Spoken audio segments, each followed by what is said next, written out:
So my question for today is, how much longer are you going to let your life go on making decisions for your future, for the way you spend your time right now, based from fear? Like I've been talking to a lot of people lately, and clients, potential clients, people in general, friends, like lots of different people, and it's becoming more and more and more evident that so many people, like a ridiculous amount of people, are living their life based from fear. They're making decisions for their future based from fear. I suppose this is not a new thing. This is something that's been going for a very, very, very long time. Most people just sort of do make decisions from that place. But it's so we've got two voices. We've got fear and we've got faith. We've got our lower self, we've got our higher self. And it's interesting. If you look at anyone that doesn't have something or has something in their life that they don't really want, or if you look at people that tend to have more of the things they don't want versus the things they do want, every time when you have a conversation with them, when you get down to the nitty-gritty of it, they've been listening to fucking fear. They've been listening to that lower version of themselves that makes decisions based on safety and being scared and I'm not good enough and whatever else. So I've just got to ask you, first of all, what would happen if you were to listen to your higher version of yourself, the version of yourself that does dream a little bit, that does get excited, that does, live outside the comfort zone and actually live from a place where all the things that you truly, really, really want in your life from your heart are possible?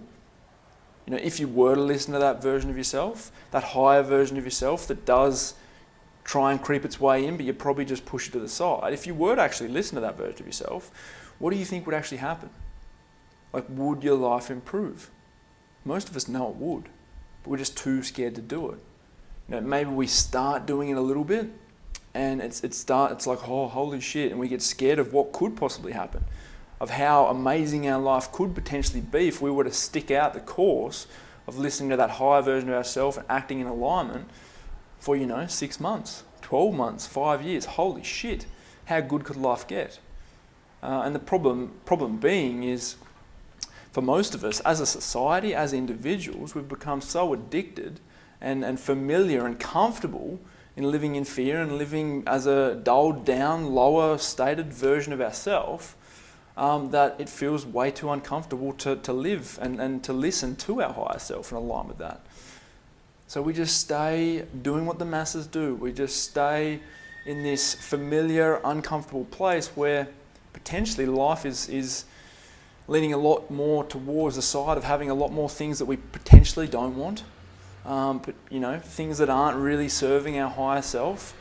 There's an internal battle going on of, oh fuck, should I or should I not? Oh look, I'll just do this because it's comfortable, because it's familiar, because it's what everyone else is doing, etc., etc.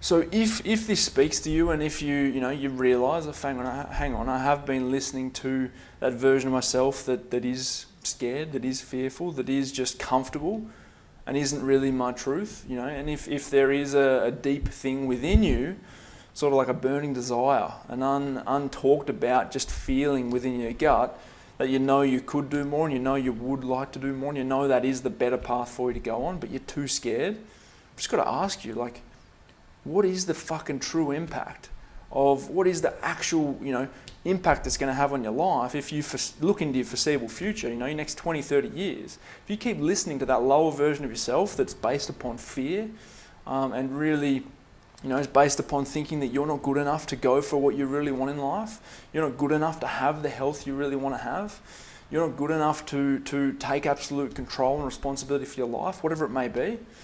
If you keep listening to that version of yourself, what is the actual true impact and cost to your life? When you listen to that version of yourself, how do you show up each day? Do you know what I mean? What's your vibration like? What's your energy like? How do you show up with your work, with your career, with money, with the people that you care about? What version of you do they get to experience? A lower, numbed down, unexpansive version of you. And ultimately the ripple effect of that is huge. But then, if you think, if you were to start listening to that higher version of you, the one that knows you are good enough, the one that just does it, doesn't care what other people think, the one that doesn't give a fuck, it just knows that listening to that is the absolute right path no matter what happens in the external world, no matter what opinions are thrown your way, whatever else. Imagine what could happen when you live in that place and you actually feel freaking amazing every day. You don't need people's opinions to feel good. You don't need money. You don't need anything from the external world. You don't need all of this shit to feel good. You just feel good within yourself. And that gives you a really, really amazing platform to live, have a stable emotional state, have a consistent being, so that when life is chaotic, you can actually just maintain who you are as a person and be happy and be how you'd like to be, because you're living in alignment with your values and with your internal world, what is important to you. When you do this, what is the impact of that? Seriously, I know you've had an experience of it. I know you've delved into it, and you feel fucking great when you're there, right? You've got amazing energy. You're just happy. You feel amazing. You show up better at work. You tend to make more money. Whether it's just energy, whether it's just that you put more passion and energy into your work, who knows?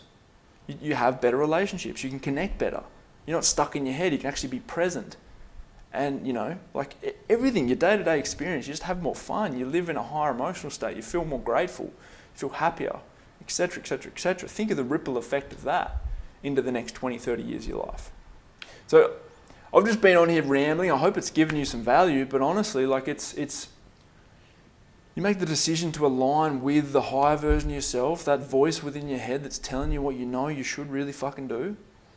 It's not comfortable. It's definitely not always comfortable.